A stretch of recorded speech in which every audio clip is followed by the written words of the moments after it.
केंद्र सरकार ने मार्च में सीएए नियमों को अधिसूचित किया था। इस साल मार्च महीने में देश में नागरिकता संशोधन कानून यानी सीएए लागू हो चुका है। इस कानून के लागू होने के बाद बुधवार को पहली बार सीएए के तहत आवेदन करने वाले कुछ लोगों को भारतीय नागरिकता प्रदान की गई। केंद्रीय गृह सचिव अजय कुमार भल्ला ने पहले बैच के तहत कुछ लोगों को भारतीय नागरिक होने का प्रमाण पत्र सौंपा।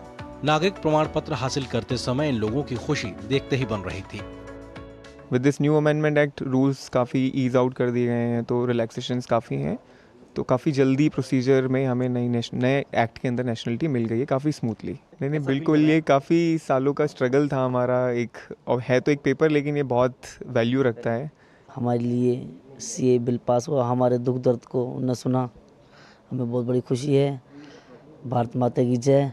हमें बहुत खुशी हो रही है कि हमें नागरिकता मिली, क्योंकि हम भारत के हो गए। भारत से बहुत बहुत धन्यवाद कहना चाहते हैं। नरेंद्र मोदी जी को धन्यवाद कहते हैं, अमित शाह को धन्यवाद कहते हैं, उन्हें हमें नागरिकता दिलवाई है, उनका बहुत बहुत धन्यवाद करते हैं। भारत में बहुत खुश है, बहुत इतना खुश है कि बस पूछो। आज तो नागरिकता मिल गई है, मन बहुत मतलब खुश हो गया। बस यहाँ आके हम खुश हैं कि हमें नागरिकता मिल गई और मोदी जी का बहुत बहुत धन्यवाद है। हमारे को लग रहा है कि हमारा हिंदुस्तान के अंदर नया जन्म हुआ है, और हमारे नए जन्म के एक नजरिए से देखा जाए तो हमारे मोदी और अमित शाह हमारे मतलब पेरेंट्स हैं। केंद्रीय गृह मंत्री अमित शाह ने भी सीएए कानून के तहत देश में पहली बार मिल रही नागरिकता के मसले पर अपनी प्रतिक्रिया व्यक्त की है। दिल्ली में प्रथम 300 लोगों को नागरिकता मिलने जा रही है। सीएए देश का कानून है और इसको इस तरह से झुठलाया नहीं जा सकता। जो हिंदू, सिख, बौद्ध, जैन, क्रिश्चियन पाकिस्तान, बांग्लादेश और अफगानिस्तान से आए, वो सारे लोग 2014 के पहले जो शरणार्थी बनकर आए, उनका अधिकार है, डॉक्यूमेंट हो न हो उनको नागरिकता मिलेगी। भारत के 3 पड़ोसी देशों पाकिस्तान, अफगानिस्तान और बांग्लादेश के 6 अल्पसंख्यक समुदाय, जिनमें हिंदू, सिख, जैन, बौद्ध, पारसी, ईसाई समाज के लोग शामिल हैं, उनको मानवीय आधार पर भारत में नागरिकता देने के लिए मोदी सरकार ने सीएए का कानून बनाया था। इस कानून का मकसद इन 3 पड़ोसी देशों के 6 अल्पसंख्यक समुदाय के लोगों के साथ वहां हो रहे धार्मिक आधार पर अत्याचार की वजह से उन्हें न सिर्फ भारत में शरण देना है, बल्कि उन्हें नागरिकता देकर भी उनके साथ न्याय करना है। सीएए लागू होने के बाद पहले बैच के तहत नागरिकता पाने वाले लोग आज भी पाकिस्तान सरीखे देशों में उनके साथ हुए अत्याचार को भूल नहीं पाए हैं। वहाँ तो बहुत दिक्कतें थी, मतलब जो हम लड़कियां हैं वो वहाँ पढ़ नहीं पाती थी, और अपनी मर्जी से घर से बाहर भी नहीं निकल पाती थी, और मतलब जो महिलाएं होती है उनके मन में मतलब इच्छाएं होती हैं मन की, वो उसको त्यागनी पड़ती है। वहाँ पे तो बहुत दिक्कतें थी। वहाँ पे हम मतलब कुछ कर नहीं सकते थे, और वहाँ पे ऐसे कि हम वहाँ पे अपनी तरफ से कुछ काम नहीं कर सकते थे। जैसे मैं पढ़ाई करना चाहता था, वहाँ पे नहीं पढ़ पाया, और भी बहुत दिक्कतें थी। वहाँ पे खुल के काम कुछ भी नहीं कर सकते थे, मतलब हिंदू है, कुछ वहाँ पे सर उठा के नहीं चल सकता है। पाकिस्तान में बहुत दिक्कत है कि सर ये पढ़ाई लिखाई का कुछ नहीं है, जैसे अपना कोई रोजगार नहीं है वहाँ, और महंगाई बहुत है, और बहन बेटियों की इज्जत वहाँ नहीं है, बहुत दिक्कत है वहाँ सर। हिंदुओं के लिए तो बहुत दिक्कत है, धर्म परिवर्तन में और भी खाने पीने में भेदभाव है, और त्यौहार में कोई त्यौहार व्यवहार में हर एक चीज़ में मतलब बहुत भेदभाव है। तो वहाँ के लोग हमारे को एक कुछ समझते नहीं, हिंदुओं की कोई वैल्यू नहीं है पाकिस्तान के अंदर। बुधवार को जिन लोगों को भारतीय नागरिकता दी गई, उनमें दिल्ली में रहने वाले लोग शामिल हैं। लेकिन 2014 से पहले भारत आ चुके ऐसे लोगों की तरफ से देश में अभी तक नागरिकता हासिल करने के लिए करीब 14,000 से ज्यादा आवेदन किए जा चुके हैं। पाकिस्तान में इन हिंदुओं को इतना प्रताड़ित किया गया है कि इन लोगों को आज अपना मुल्क छोड़ने का मलाल भी नहीं है, बल्कि ये सभी भारत आकर बहुत खुश हैं और अपने भविष्य को लेकर पूरी तरीके से आश्वस्त भी हैं। RN. Pratap Singh, DD news, Delhi. तो देश में मौजूद इन तमाम शरणार्थियों के लिए आज एक बड़ा दिन है। इसी पर आधारित हमारा विशेष है कि सीए से मिली नागरिकता, सरकार का वादा पूरा। इस पर चर्चा करने के लिए 2 मेहमान हमारे साथ जुड़े हुए हैं। डी के दुबे जी कानूनी विशेषज्ञ हैं। डी के दुबे जी, आपका बहुत बहुत स्वागत है। साथ में माधव दुबे जी, आपको बहुत बहुत स्वागत है। सबसे पहले तो दुबे जी, एक लंबा इंतजार मुझे लगता है इन तमाम शरणार्थियों का पूरा हुआ है, अब जाके एक लंबी कवायद देखनी पड़ेगी। हालांकि हम जानते हैं 19 में सीए के एक तरह से पारित होने के बाद का जो माहौल देश में था, उसके बावजूद भी सरकार ने अपना किया हुआ वादा पूरा किया। देखिए, जो मुख्य बात है वो है 19 जुलाई 1948। एक डेट फिक्स की गई थी उस समय आर्टिकल 6 में, और ये कहा गया था कि 19 जुलाई 1948 के बाद जो लोग आएंगे वो एक अथॉरिटी के सामने प्रेजेंट होंगे और उसके बाद उनको यहाँ की नागरिकता मिलेगी। लेकिन वो प्रैक्टिकली बहुत बड़ी संख्या, बड़ी आबादी यहाँ पर आती रही, और हमने उस समय भी रोका नहीं था। हमने ये कहा था कि जो लोग इस तारीख के बाद यहाँ हिंदुस्तान में आए होंगे उन लोगों को अथॉरिटी के सामने प्रेजेंट होना पड़ेगा। लेकिन अभी जब सीएए का संशोधन आया तो उसमें हमने एक रास्ते में ये कह दिया कि भाई जो लोग भी आए हैं उस तिथि के बाद उन सभी को हम नागरिकता यहाँ पर प्रोवाइड करेंगे, 2014 से पहले आना चाहिए। तो मुझे लगता है कि जो तारीख मैं बता रहा हूं 19 जुलाई 1948 से लेकर और 2019, इतना लंबा समय बीता उन लोगों का, वो पीढ़ियां आती चली गई लेकिन उनको निवास नागरिकता भारत की नहीं मिली।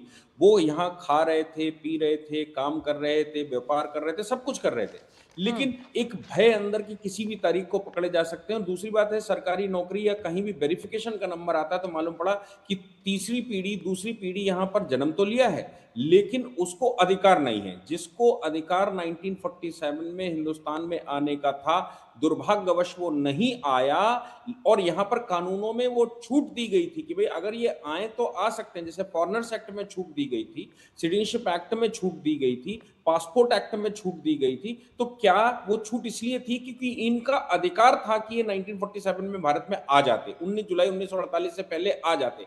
अगर दुर्भाग्य से नहीं आ पाए तो बाद में आने का रास्ता छूटा था, और उस रास्ते को छूटने के साथ साथ जो लोग आ गए उनको हमने नागरिकता नहीं दी। तो ये एक बड़ा भेदभाव था जो 47 में आने वाले अधिकार स्वरूप आने वाले लोगों को हमने नागरिकता नहीं दी थी। इसलिए 2019 का जो ये कानून आया उसमें मुझे लगता है कि पिछले वो 65-70 साल से जो एक गैप था वो लोगों को अधिकार मिला है, और ये एक बड़ी राहत है। दुबे जी, 70 साल में कई पीढ़ियां निकल गई अपने इस अधिकार की मांग करते हुए।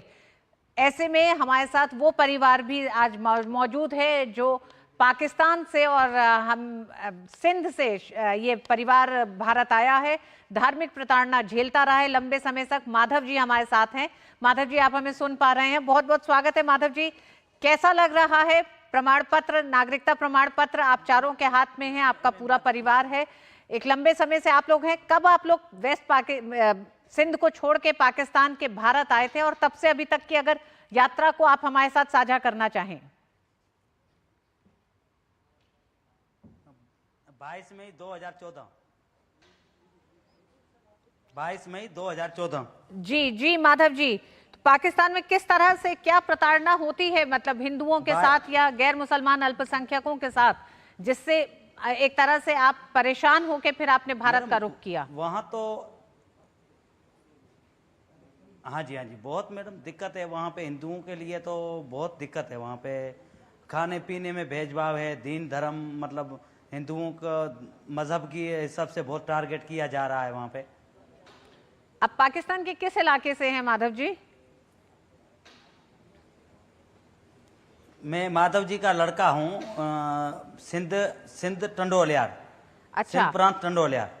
अच्छा, तो किस तरह से, मतलब महिलाओं के लिए भी कई तरह के, क्योंकि बहुत से मामले आते रहे हैं वहां से, सामने आते रहे हैं कि किस तरह की प्रताड़ना की जाती है, महिलाओं लड़कियों के साथ किस तरह के दुर्व्यवहार होते हैं।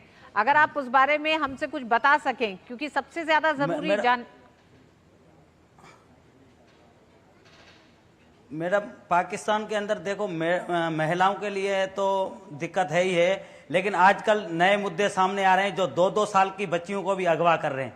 अभी जैसे वहां पे मीडिया में बहुत चल रहा है, प्रिया कुमारी जो 2 साल की बच्ची है उसको अगवा करके गए हैं। वहां की सरकार सो रखी है, प्रिया कुमारी को ना किससे मिलवाया जा रहा है ना कोई बात करवाई जा रही है।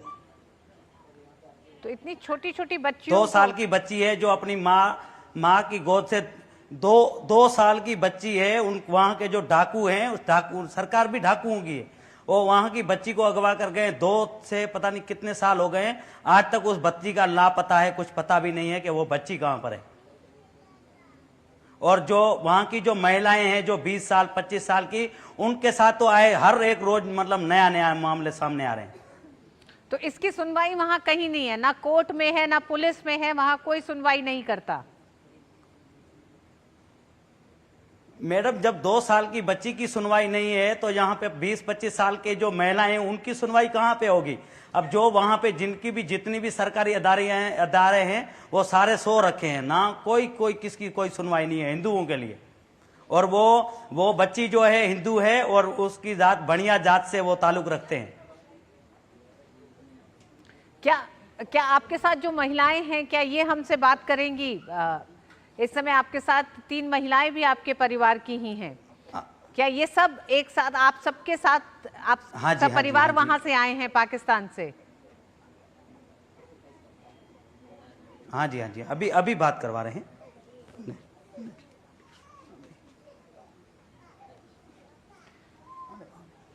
बेटा, आपका नाम जानना चाहेंगे और जानना चाहेंगे कि आप लोग जब भारत आए हैं तो वहां किस तरह की दिक्कतें थी आप लोगों को, और क्या होता है वहां महिलाओं के साथ? मेरा नाम भावना है।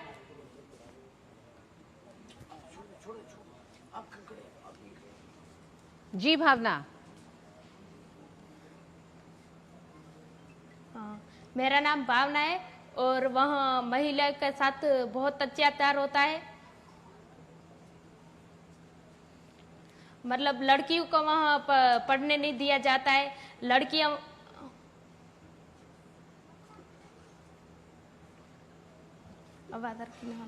जी भावना जी हमें सुनाई दे रहा है। अगर आप कुछ बताना चाहती हैं तो कह सकती हैं।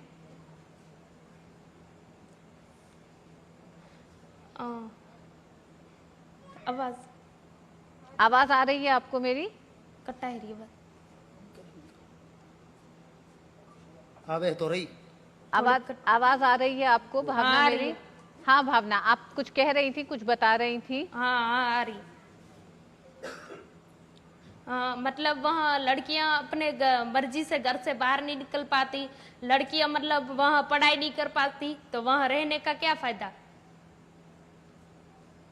जी, डीके दुबे जी भी हमारे साथ जुड़े हुए हैं। दुबे जी, ये वो परिवार है जो वहां से आया है और इनके पिताजी आए थे, उसके बाद ये तमाम बच्चे हैं जो ये देख रहे हैं, जो लगातार, और सिंध से कई ऐसी खबरें आती रही हैं जहां अभी तो बता ही रहे हैं वो 2 साल की बच्ची, और ना तो कोर्ट सुनती है ना पुलिस सुनती है, कोई सुनवाई नहीं है।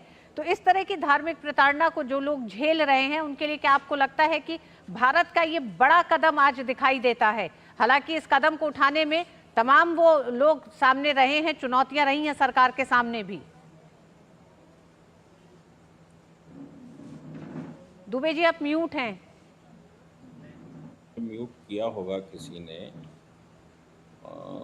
नहीं खोला है। देखिए, बात तो बिल्कुल एकदम क्लियर है, क्योंकि ये जो धर्म के आधार पर पाकिस्तान बना, मैं आपको बताता हूँ 1948 में एक रेजोल्यूशन पास कर लिया था उस समय सरकार ने, और ये कहा था 1.5% लोग जो हिंदुस्तान में रहते हैं वो लोग वहाँ पाकिस्तान का विरोध कर रहे थे, इसलिए उनको यहाँ पर रखा जाए। उसका ही ये सारा रिपरकेशन दिखाई देता है कि नेहरू लियाकत समझौता हो गया, और समझौते में ये कहा गया कि जो पाकिस्तान में हिंदू रहते हैं उनकी पाकिस्तान सरकार सुरक्षा करेगी, जो हिंदुस्तान में मुसलमान हैं जिनको रोका गया है उसकी हिंदुस्तान सरकार वो उसको प्रोटेक्शन देगी।